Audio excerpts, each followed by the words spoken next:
There we go. Yay.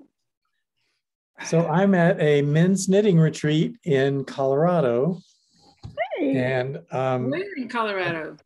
That's a good question. Estes Somewhere not Park. too far from Boulder. Estes Park. Oh, yes. About 45 minutes from where I live. Ah. I love Estes Park. David knew where I was and I don't know where I am. How did that happen? Well, yay. So I decided I was just going too hard and packing too many things in, and they're doing an all-afternoon event starting now. And I thought, no, I think I'd rather do my Zoom meeting and then take a nap. So that's my plan. Oh, fun. So I heard Cindy posted in the chat. I actually did that video I promised last week on Intarsia in the Round. And it's nice. an entire class. It lasts an hour and 10 minutes. I don't know what to say about it, except I did it all in one sitting and I got really tired. It took me 4.5 hours of videoing and knitting to record it. And then the next day, I edited it all day and then I posted it. And then on Thursday, it's a really good video. I've only watched the beginning of it. You froze for a minute, Frank. I froze. Oh. Yeah. So whatever you were saying, we were, and David said it was really cold there in Estes Park. Yes, it is. It's very cold. So it took me 4.5 hours to video it. And then the next day, I worked on editing it together into one video all day long. And then on Thursday, the day I was traveling, I'm not frozen, right? No, you're fine. You're fine. I created the index so that there's this elaborate index. You can go to all these different sections. And you might find it amusing to read some of the entries in the index. At one point, I said, you can tell I'm getting tired because I said, oh, I made a mistake. I'm going to have to do that again.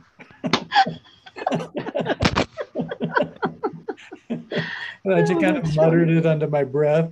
And I left that in the video. And then I just put in the index. Listen for me feeling tired and exasperated. That's fun. Everyday real life. That's right.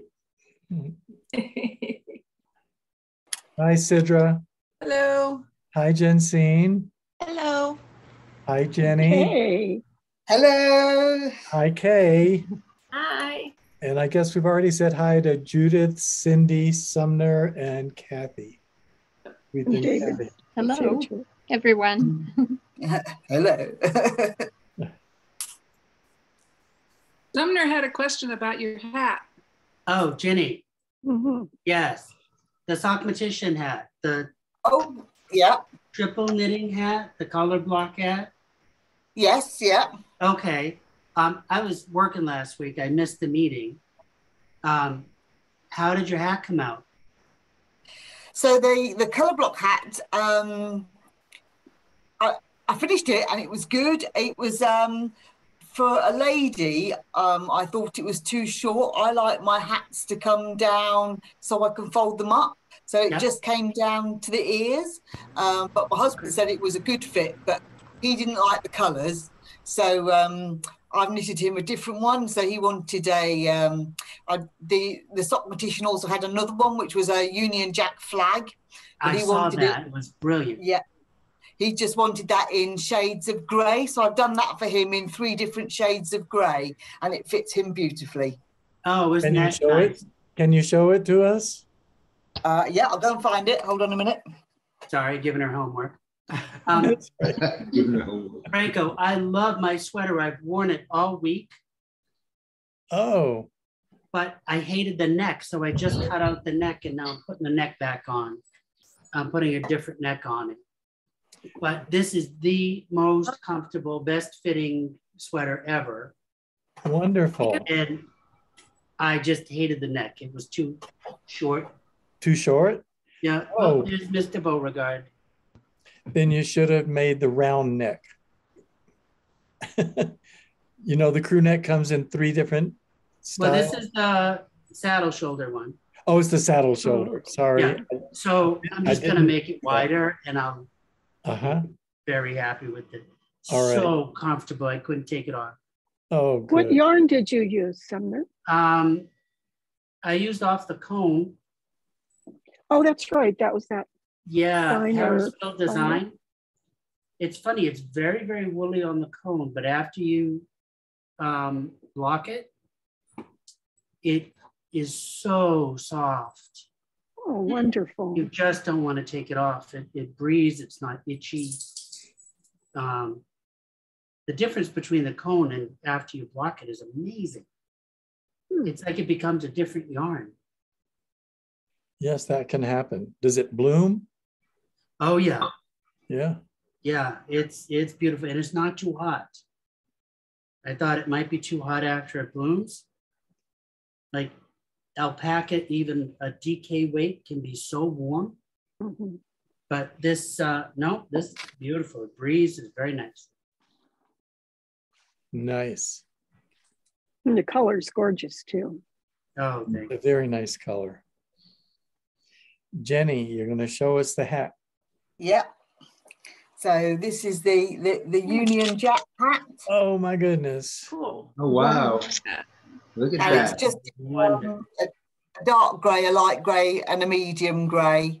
And then like the other one, it's so that's totally reversible. So that comes out. That the other is way. just amazing. That's some phenomenal knitting. Yeah. So wow. He's really pleased. I was going to block it, but I hadn't had a chance because he took it and has been wearing it ever since. That's funny. Nice. Yeah. When you block it, pleased. how do you put a balloon in it? When you block it? No, I have a glass a glass head that I use for hats and things like that. Oh, okay. I put a balloon in, you know. Yeah. I finished Ron's hat, his Star Trek hat. Oh, yes. Oh, yeah. Oh, nice. Wow. Isn't that fun? Oh, that's brilliant. Give Ron a plug, and he's not even here. My husband he said loves he would this try hat. to be here unless his business was too busy. So Yeah, I guess his business got busy. But this look is at the that. Communicators. Yeah. This is the Birds of Prey, the Enterprise, and the Borg ships. Wow. Fantastic. He is so clever. That is awesome. Creative. Very cute. Yeah, my husband loves it. I said, can't wear your hat today, honey.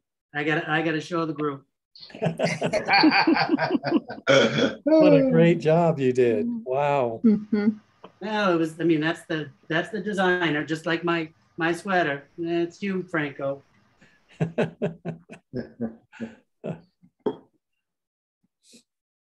Well, there's some people I haven't said hi to. Maris. Hi, Maris. Hi. I'm sorry I was Hi. late. Hi, Walter. good afternoon, Frank. How we doing? We're doing good. Good.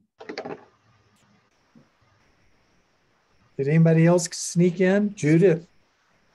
Well, I'm on Judith, off. Judith, you're in twice. Really? Well, you were for a minute.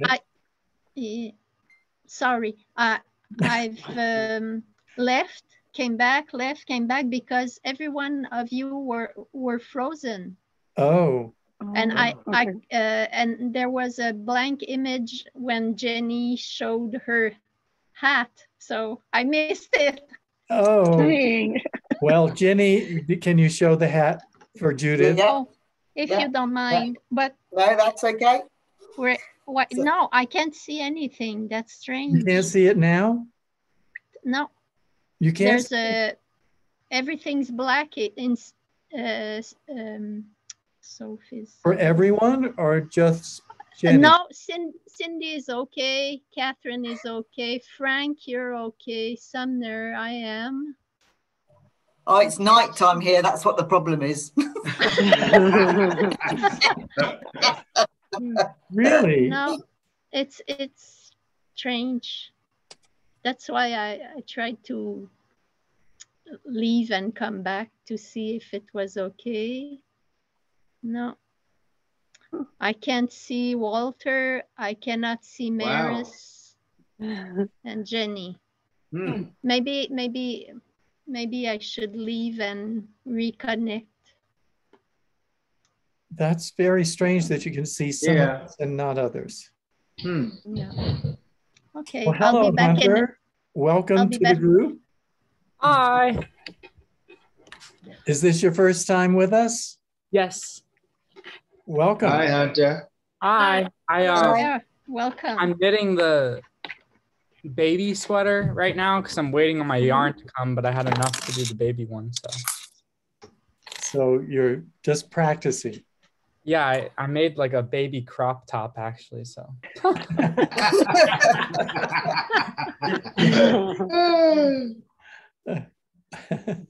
Well, you got through the most difficult part. Now you can do a Phrancko sweater. Well, welcome. We love to have people join us who are just starting. And if you have any questions, this is the group to ask. So how long have you been knitting? Since I was like 9 years old, so about 10 years now. Wow. Wow. There we go. Yeah, I love it. It's my favorite. Great. That's What great. started knitting? Sorry? What started you knitting? Someone just showed me how to do it when I was little. Sort of like just the regular knit stitch, and just kind of fell in love with those. I like tying knots and sewing, and not much of like a painter, but I like stuff you can kind of manipulate with your hands. So I just loved it. Well, that's great. We all know how addictive it is, I guess. So yes. It sounds like you caught the bug really early. Well, I didn't catch the bug until I was 67 years old. So you got quite a head start on me. Though I did learn to knit when I was about, younger than you are now. My sister taught me, but that was back in the 1960s in Georgia, and it was not okay for a boy to knit. So I couldn't show anybody what I was knitting, and so I lost interest for 30 years. And then I knitted a little bit for about a year, and then I got busy with my software career and put it away for another 30 years. Wow.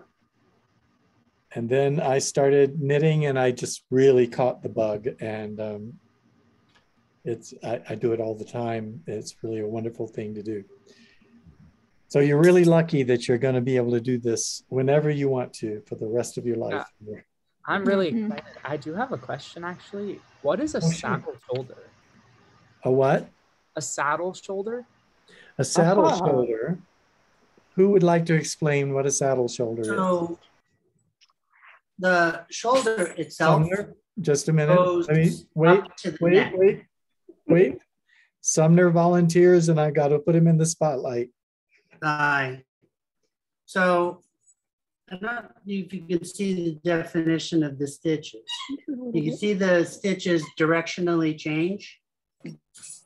So this is the shoulder, and that goes straight up to the neck, and it comes out of the sleeve, and then the body. So it's like a little shoulder pad, kind of. Comes down, yeah. So the saddles come on the shoulder, almost like epaulets. But the sleeve in one piece goes down to the wrist, all the way up to the neck. So is it harder to knit than the crew neck, or not really? No. Just a little bit different? No, not harder at all. Okay. It's very similar. Well, there is one thing that makes the crew neck easier than any other one. Oh, Am I frozen again? No, No.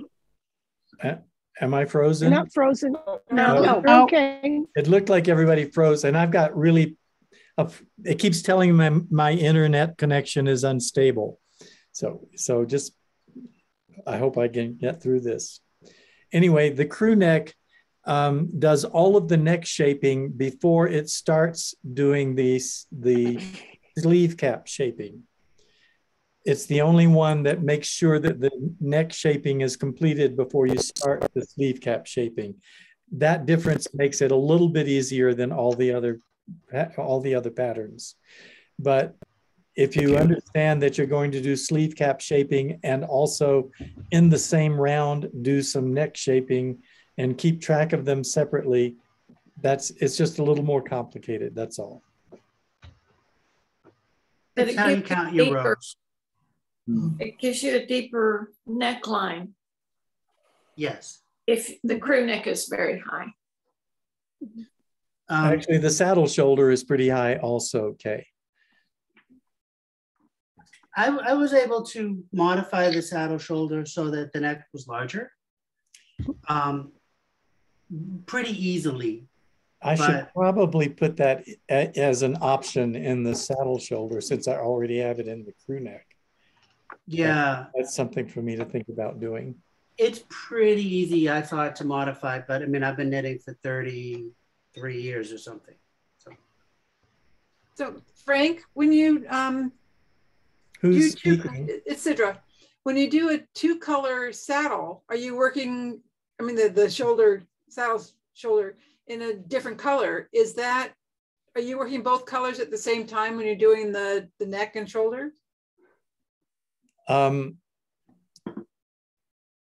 Let me think how that works. You start doing the saddle with one color.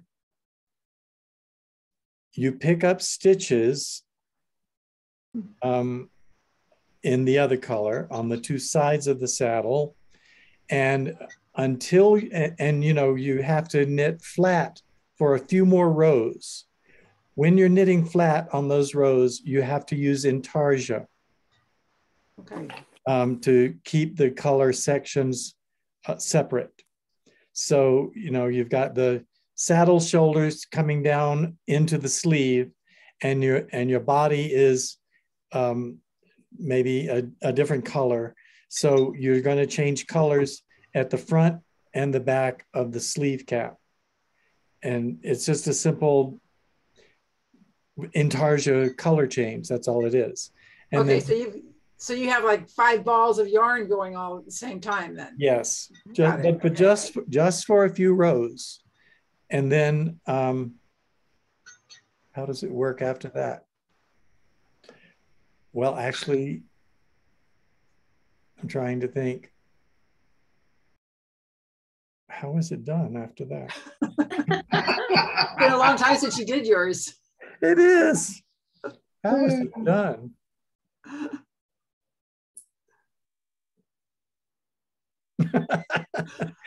I think I'm really just too tired. Okay. But it's right now, it feels like you've still got to keep doing intarsia until you do your sleeve. Until you separate the sleeves. Mm-hmm. It seems like that. Yeah. Yeah. Now is that one of the patterns in cast on? Yes. And so I can't believe I did intarsia in the round. So I must have done something different. The sleeve is well, then you put in those colored stripes, right? So when you're knitting in the round. That's what I did. When I got down to here, yeah. I started doing stripes all the way around. Yeah. That's right. That design. And so the stripes went all the way around. And then until the sleeves got separated. So I was not doing intarsia in the round. But if you wanted to keep the sleeves a different color, like on the sweater I'm doing now, then you have to do intarsia in the round. And that's what was confusing me. I knew I had not done a sweater with intarsia in the round before this one. And so I was like, how did I do that? Okay. Thanks, Kathy. You reminded me of what the design actually was. Let me bring up a Well, picture of it so I people can kept see. thinking, wait a minute, there's a lot of colors in that. And then I remembered. Yeah, there oh, was they other noticed the colors, stripes. too. Yeah, right. That's right. Let me see if I can find a picture of it so everybody will know what we're talking about.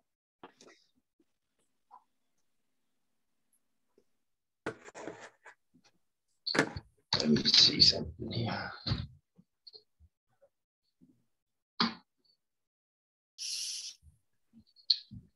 Okay. Let's see if this is better. Yeah, okay. Better. It don't look so bad.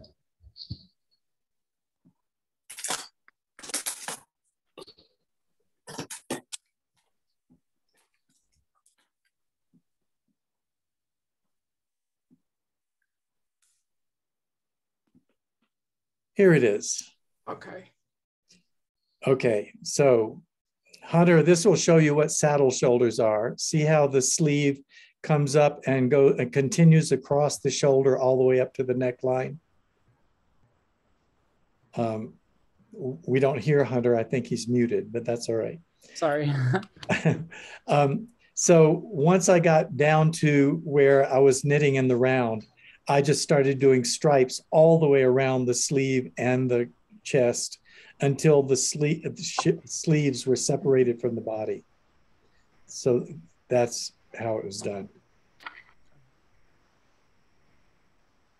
Okay.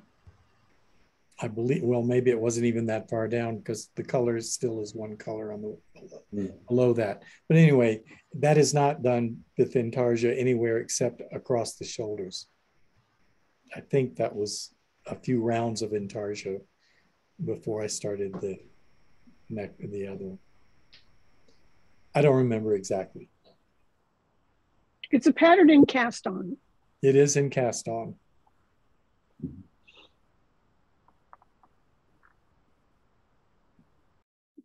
Now, how do I get it back? Oh, stop screen sharing. There.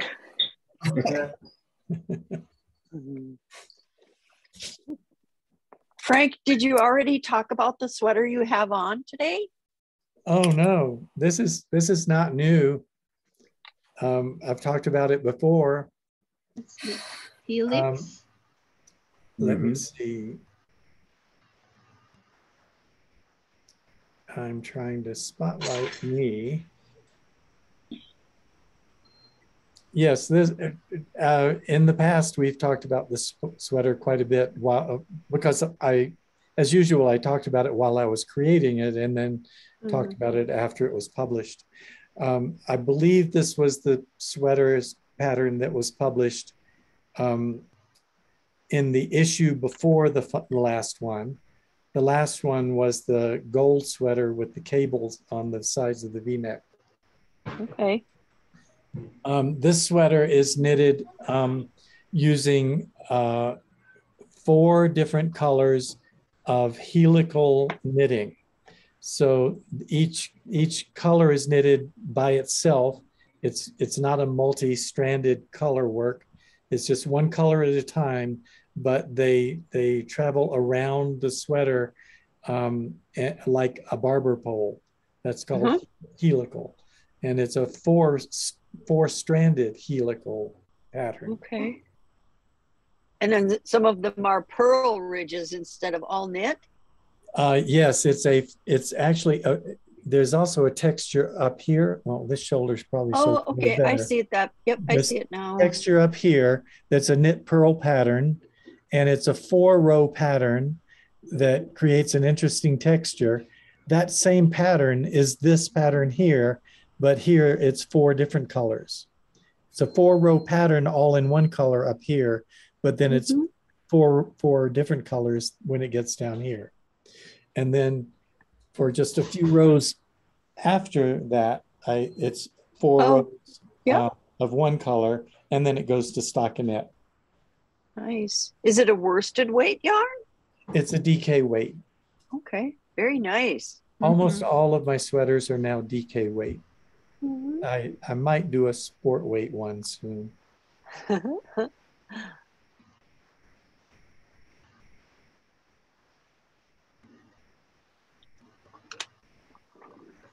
Frank. Just a minute.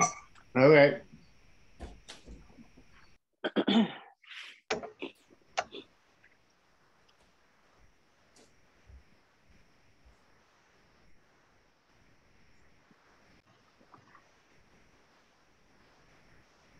So this is the sweater that was published in the last issue of Cast On magazine. Oh, all right. Nice. Many of you have seen this. You saw it in the making for weeks and weeks, and it finally got finished.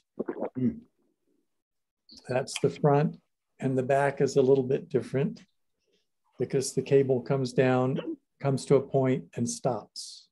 Love that. Wow. I love this color. It's kind of a gold color, and it's, you know, it's a mottled gold.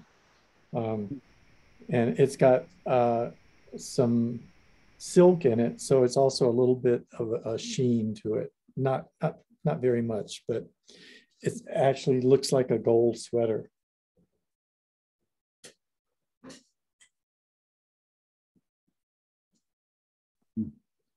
Is it time? Can I ask a question?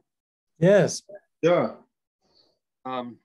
First of all, holding up the sweater, I have. Ooh, well done. Hey. Look at that.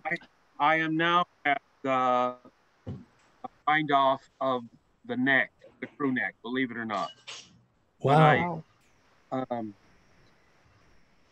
I've been using what is called the Sewn Bind Off, but it is it imitates Kitchener. And I just have to say the prayer each 4 stitches, and then I can kind of do it. So that's what I'm doing right now. I'll learn how to do it with a pair of needles. But my question has to do with pickup, and I'd just like some advice, because the way when I picked it up, I did it 3 times, and yet I still have, can you see these little eyelets? Little holes. Yes. Oh.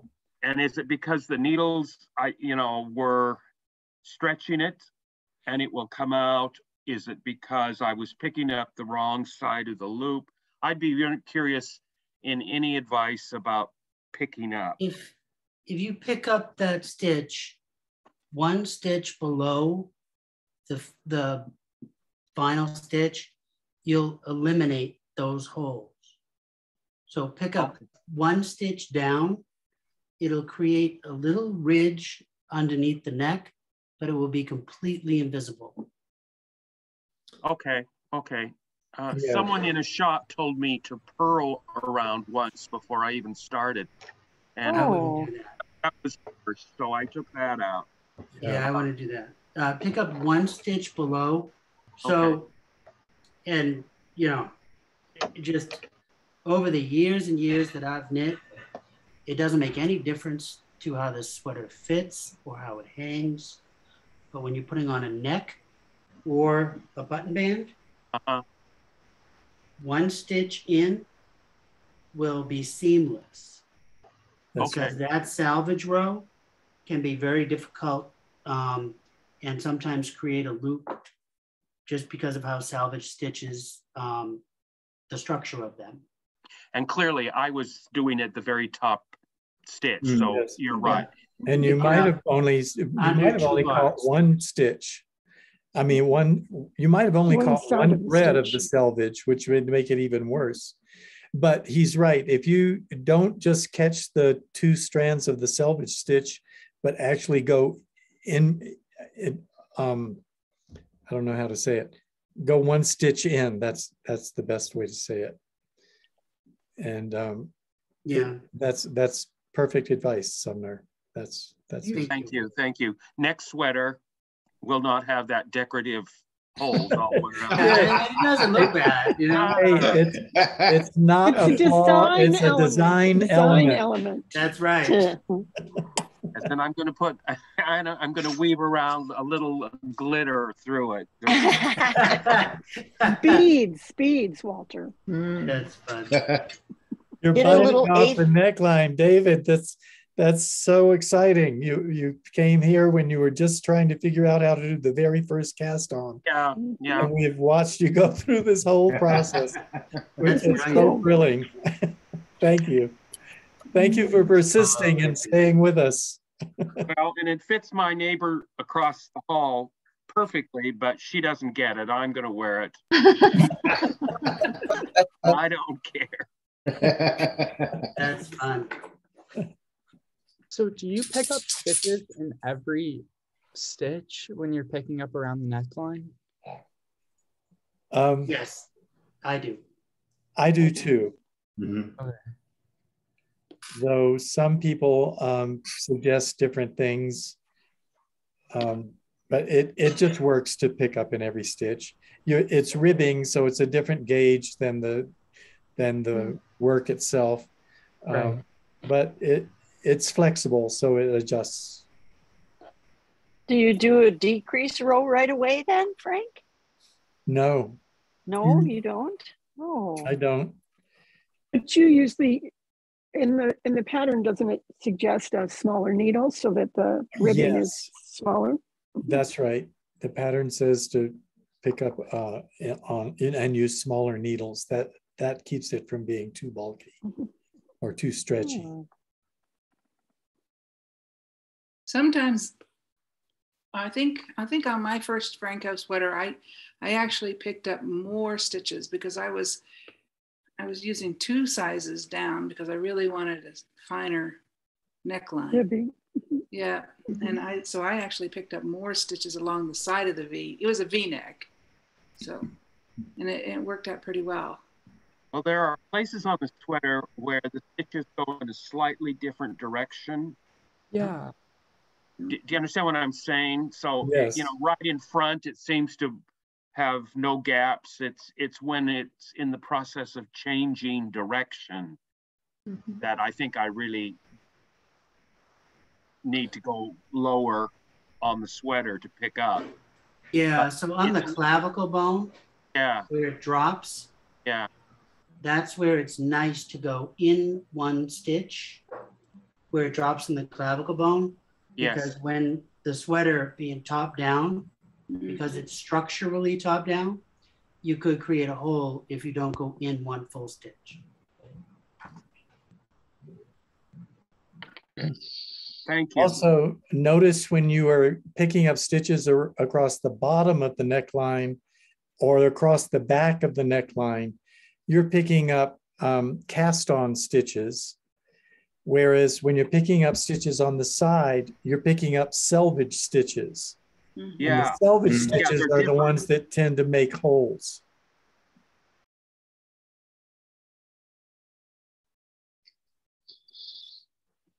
Speaking of the cast on stitches, when I started the sweater 4 times, and I cast it on the 33 stitches, then the instructions say to knit and to complete, to cast, to it's connected. And I'm saying to myself, I'm on the wrong side. Am I turning this work? Do I make sense? No, I don't quite understand. When I'm casting on, like when I'm doing the back of the neck and I cast on the 33 stitches, then it says in between the 2 sides? Yes. Yes, it tells you to turn the work around and cast on the stitches. Right. It doesn't tell you to turn it back. That's right. You should also turn it back. I got so confused with this. I'm saying, what is wrong with me? So I did it two ways. When I casted it on, I purled it back and then I knitted across and then I picked them up. And it seemed to work all right for me because every time I purled it, when I casted them on and I turned the work, the thing twisted on me for some reason. I had no idea why. Oh. So I purled it back and then I went and picked them up and they were fine. So I have an extra row there, but that's what happened. So see, this is where it is now. So. Oh, yay. Yeah. Great. It comes out nice. I enjoy it. So. No, the idea is you're knitting across Right. And the chained, I mean, the cable cast on really requires you to have the left hand needle be whole. I can't think it out, but anyway, it pretty much requires you to turn around the thing so you can then do the cable cast on, and then you turn it back around and continue. That's how it's supposed to be. So I'm putting a little star in that area and say turn. Let's do that. Okay, Frank. So. Kathy, your hand's up. You have something you want to say? I have a question. This is a general question. So this is my sleeve and there's no hole there now. There used to be a hole on one of the sides and I fudged all the yarn, but the other side had no hole at all to start with. This, you know, this is the under part of the sleeve when you I understand. Crochet. Right. And so I'm wondering, does anybody know what causes the holes sometimes? It's a hole where the pattern says knit 2 stitches together. No, a regular underarm It's hole, when you I think she divide it up, if you're ready to start the sleeves and you're picking up the crochet cast-ons under the sleeve. And the hole occurs between the picked up stitches across the bottom and the picked up stitches around the sleeve. At that gap. That little gap. Yep. And the pattern says knit 2 stitches together across that gap.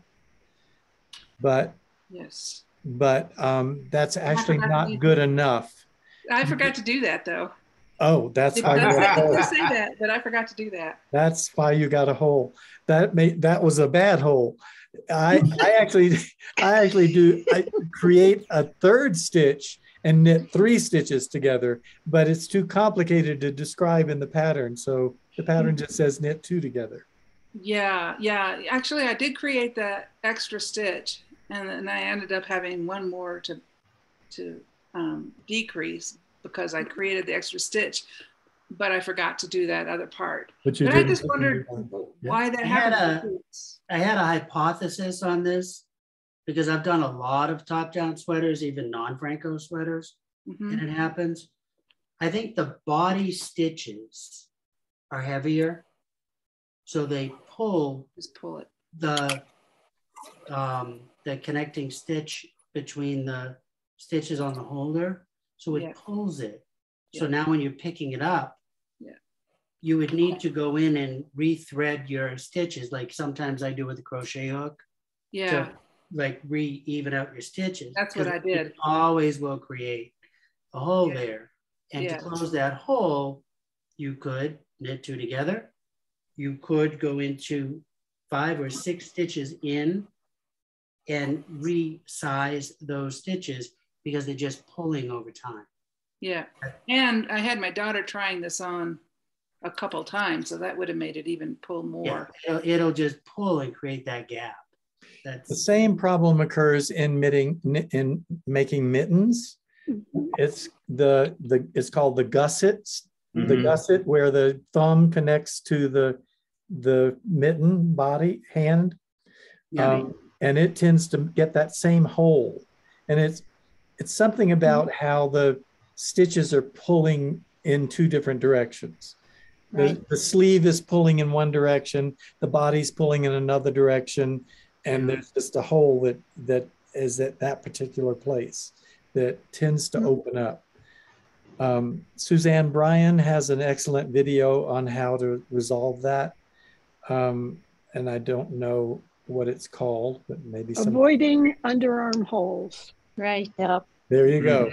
Suzanne Bryan has a video avoiding underarm holes. It's really good. It's really good. And it's the same thing, like even when you're doing like a gusset on a sock or on a mitten or the underarm. And she explains of why it happens to the way of that.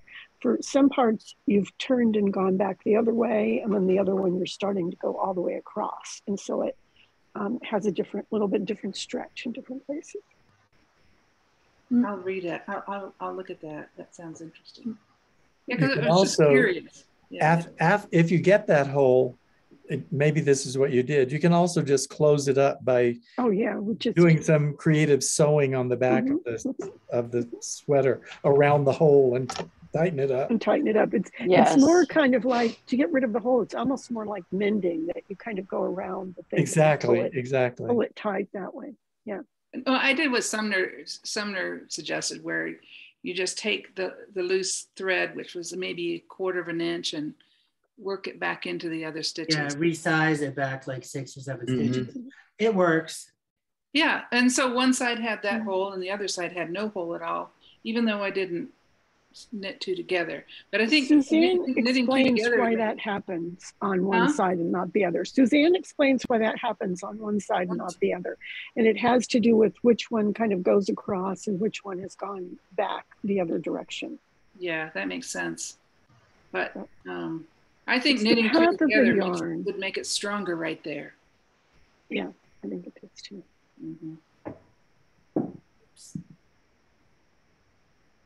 Here goes my cone. You dropped your cone. Oops, I dropped my cone. I have to say, I've been loving knitting off a cone. You can knit forever and not have to join yarn.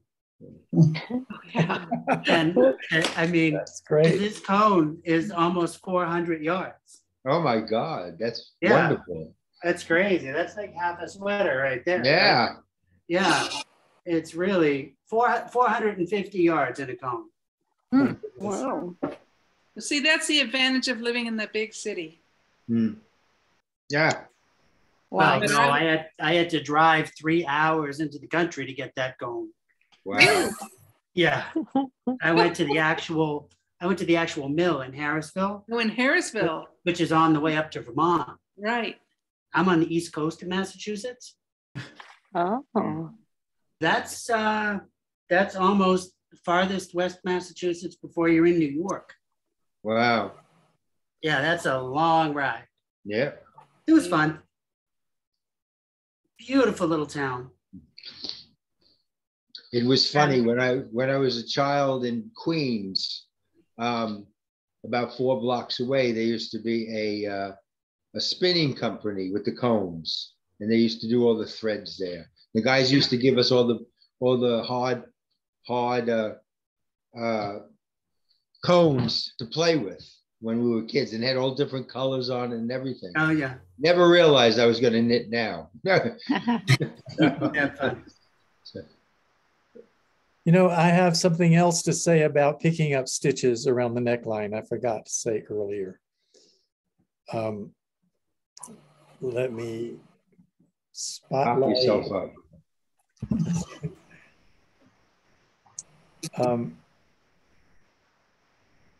I'm trying to work the spotlights and get David back in here because he was asking the question about it. And there we are. Now, when you're picking up stitches around the collar, there are a couple of places where you cast on the sides of the neckline. And there is one particular place where there's a larger hole. And a lot of people sort of naturally choose that hole as a place to pick up a stitch. And that is exactly what you should not do. You should pick up a stitch on one side of that hole and pick up another stitch on the other side of that hole, and that will close up the hole. If you pick up a stitch in the hole, it actually pulls it and makes it bigger. Yep. Yeah. Yeah. So avoid those holes that you see where you've added cast on stitches.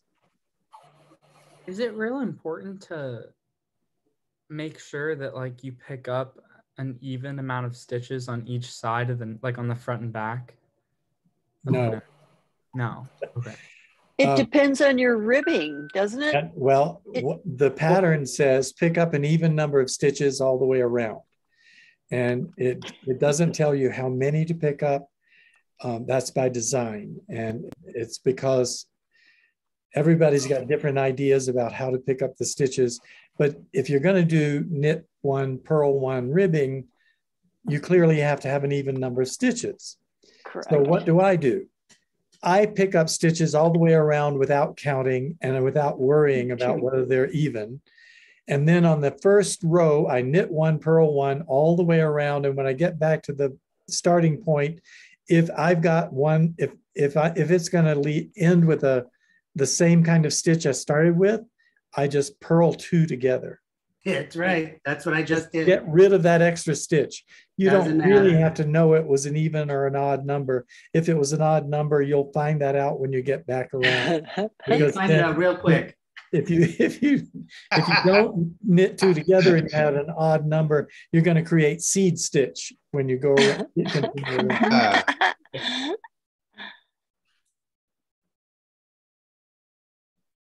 No, that's what I did on this just now. I just knit two together.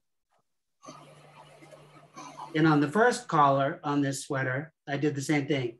So I'm picking up in every stitch. So somewhere, I don't know, I needed to knit two together. It doesn't really matter. And then when you were on your neckline before you put the ribbing on, there's like some places, at least in the crew neck, where it just has like a loose yarn tail and it kind of makes the edge distorted. You might like want to weave in that loose yarn tail before you pick up stitches. And is it so if I weave it in like real carefully with duplicate stitch, it should make it a more smooth neckline? Well, I'm not sure what you mean by smooth. Well, when I did it, maybe it's just because it was small and I wasn't doing it perfect, but it kind of, there were like bumps around the neckline before I did the ribbing. There are bumps because of the way the neckline is formed, with casting on a few stitches and then knitting back across them. And so you've actually added 2 rows to one place on the neckline on 2 sides. And so there is going to be a bump there. But you pick up stitches in such a way that the bump gets smoothed out. That's the best way I can explain it. And when you weave in your stitches, don't weave them in right on the very edge or the very selvage. Weave in your duplicate stitch in, just go in 1 stitch or 2 and do that. Don't try to weave it in right in the edge. That'll make it thicker, and you don't want it to be thicker right there. So that loose thread is going to be loose, and there's going to be a loose stitch right under it. The first stitch is going to always tend to be loose, and so you don't want to make that worse. But you probably realize that when you weave the end in. So Roxanne Richardson under Rox Knits has a really nice video on reverse duplicate stitch to weave in the ends. And depending upon the ply yarn, you can duplicate stitch one way on one half of the ply, duplicate stitch the other way on the other half of the ply, and you lock that hole, and you'll never have to worry about it. And it's very flexible. It'll move with your knitting, because that's why you duplicate stitch, to weave in your ends. Because if you follow your knit loops up and down, it won't pull and you'll never notice that. So that's kind of fun. But Rox, I'm telling you, she's worth a follow on YouTube. Yes, she is a really good teacher. She's very good. And she's friends with Suzanne. Anyone who's friends with Suzanne, right, Frank? That's They're right. good to follow, right? That's right. Roxanne is a master knitter too. Oh, yes, she is.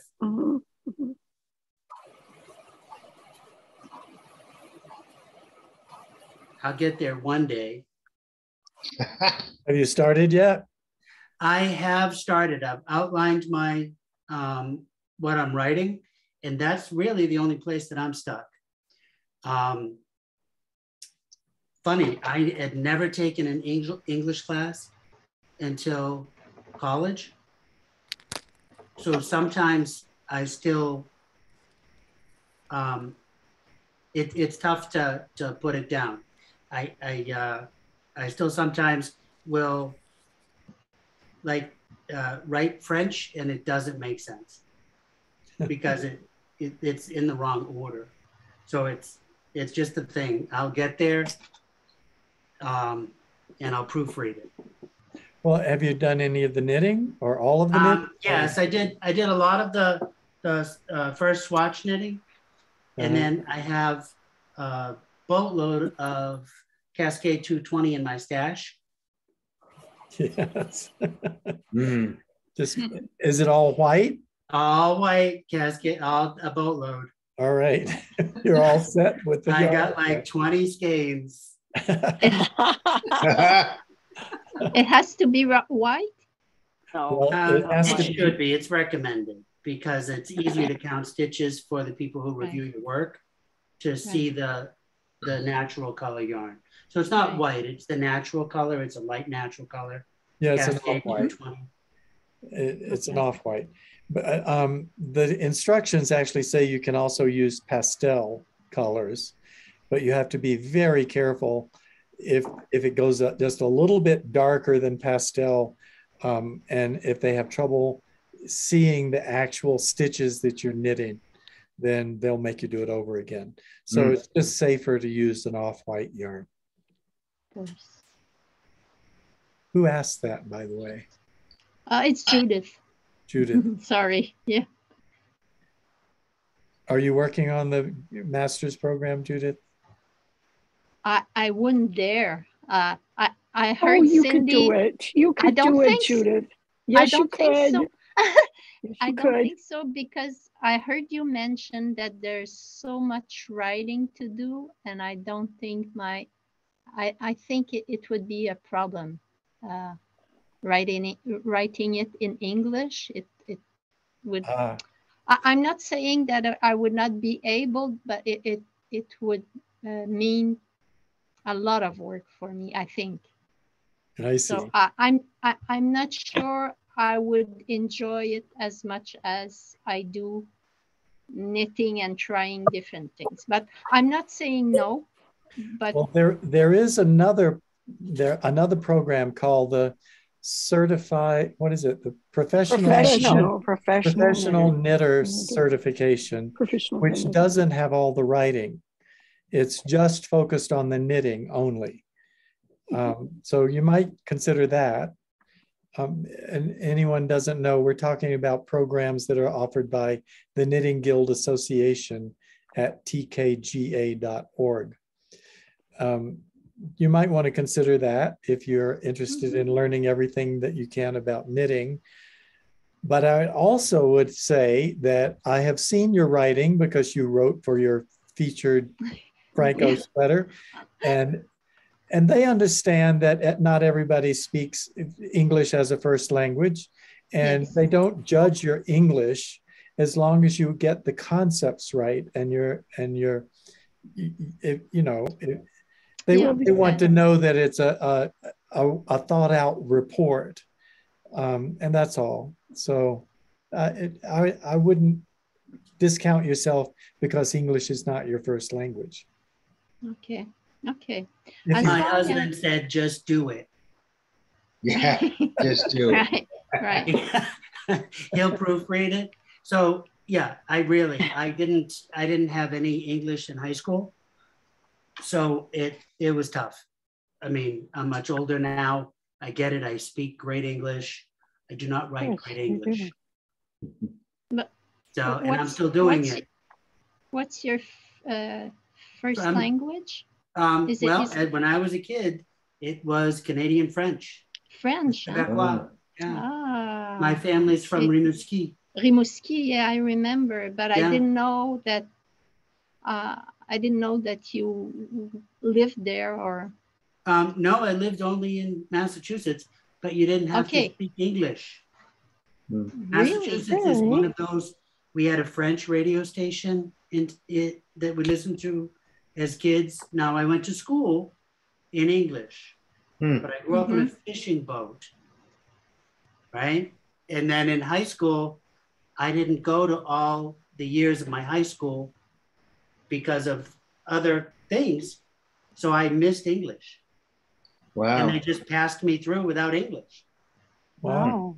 Which is deplorable state of education in this country, but that's a whole different story. Mm-hmm. So let's see. I took English in college. Yeah, it was strange. That, yeah, so I never took it. I couldn't structurally write English. And I still struggle with it. You speak it very well, Sumner. Yeah. So you would, if you just write what you speak, you would do fine. Yeah, and I did okay in college English. It just, it makes me very self-conscious. Oh. Yeah. Frank, has that book been released? What book? The magazine. The magazine with this sweater in it? Right. Yes. It's an online magazine at tkga.org. Oh, they don't send you a magazine? No. There's no physical magazine. No. All right. It's just you log in to tkga.org. Are you a member?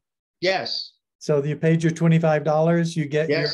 You get your 4 issues that come out every year, and you also have access to all of the previous issues that they have online, which is many issues.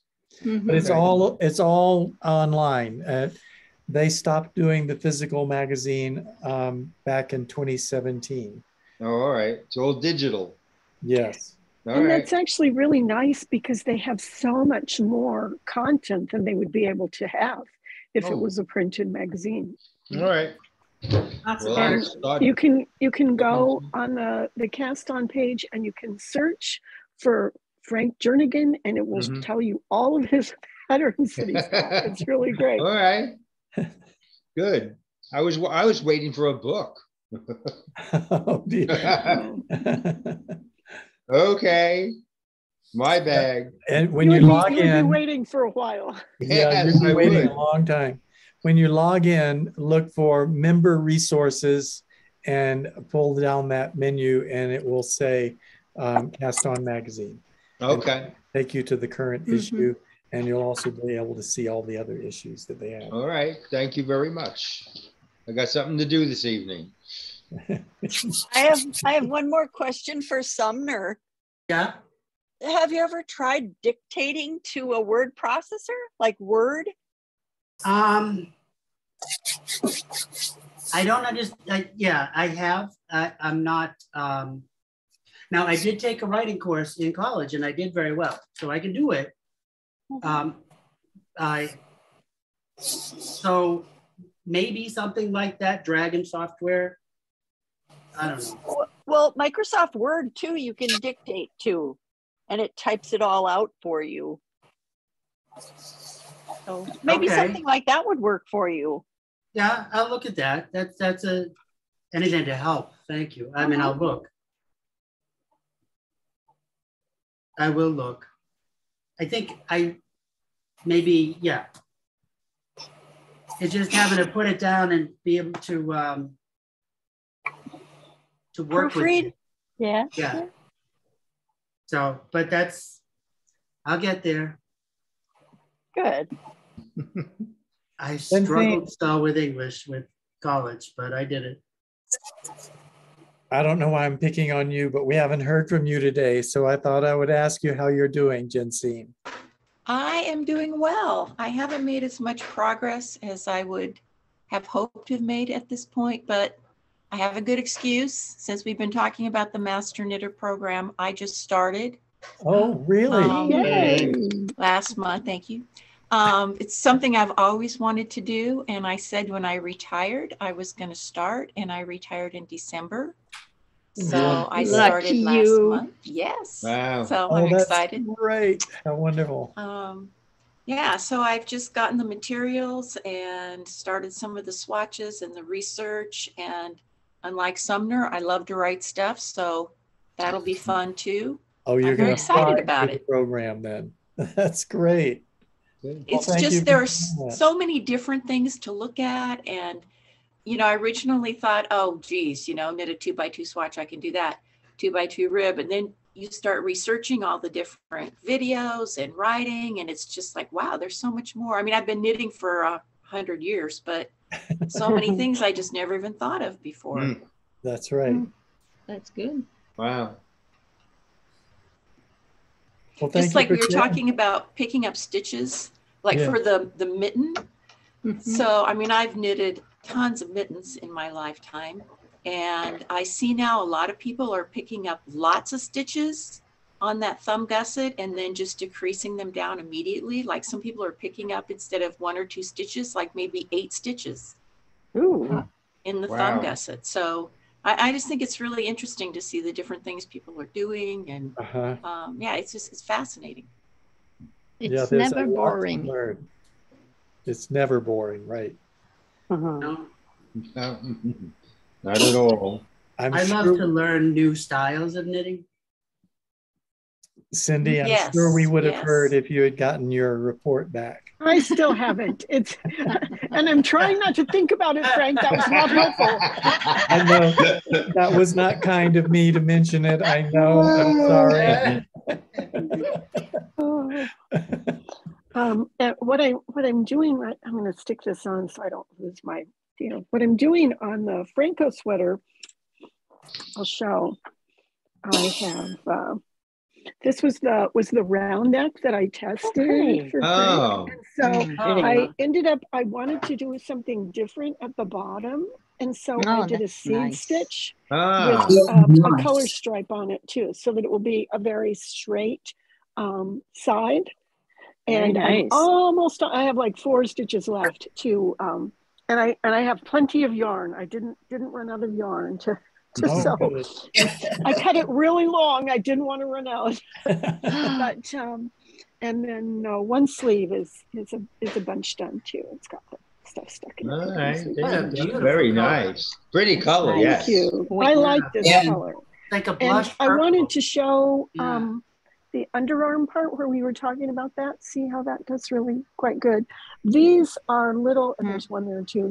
These are little dental elastics that I use to mark each increase. So I keep track of where I am, and that makes it very, very easy to know how many I've done and when I need to do one again. But it's going to be done soon. Hopefully it'll be done before the MHK1 comes back. That is my goal. Well, so is this you're working on resubmits, or you haven't had anything back yet? I haven't had anything back yet. Oh wow. Yeah, it can take a few weeks. That's because they're looking very closely and they're not finding anything wrong. Yeah. No, the problem is Frank has already said that it takes a really long time to review if it's bad. And it goes quickly if it's good review. So No. I waited so long for mine to come back. It was over 3 months, but it was because it was bad. So don't worry about that, because there are other. Who's talking? Maris, yes. Maris. Yeah, remember, Frank, you were gone, or when mine came to you, and then another reviewer had also something that they had to delay. So doesn't mean it's bad. It absolutely doesn't, because Maris I have to say, I reviewed Maris's submission, and it was one of the best I ever reviewed. It was really perfect. Not surprised. Yeah, she's done a remarkable job. So how are you coming on the second level, Maris? Well, I'm working on the reports first this time. And then I signed up for a Norwegian knitting class from a lady in Norway. So that's oh my God, look at that. That's beautiful. Oh, that is beautiful. Wow. So it's a little pre-work before I get to the final stuff. I think you can all see why she did. She did really well. Thank you. Well, we've run a little bit over the hour, and you know I don't like to do that. So I'm sorry if anybody wanted to show something that didn't get to show it. But I think we need to stick to the hour, and so you can all count on not having to waste your whole afternoon here. Thank you. No time wasted here. And, bye, everyone. You all heard that I posted this video this week on knitting and Tarja in the round. I want to make sure you all heard that because I worked on it for 3 solid days this week to get it up. And, so I think it's a really exciting video. I'm really excited about it, even though it's an hour and 10 minutes long. That's okay. I've already watched it and it's excellent. Oh, awesome. Somebody commented that they had wanted to see it after we talked about it. Was that you, Jensine? No, that wasn't me. Somebody commented that, but I don't know who it was because their name is different on YouTube. Online. Did any of you comment on that? No, I haven't watched it yet. No, Okay. not yet. Well, I'm not giving you homework to watch it. I just wanted you all to know it's now available. All right. Bye-bye. Bye, everyone. Have a nice See you day. next week. Yep. Bye-bye. Bye-bye.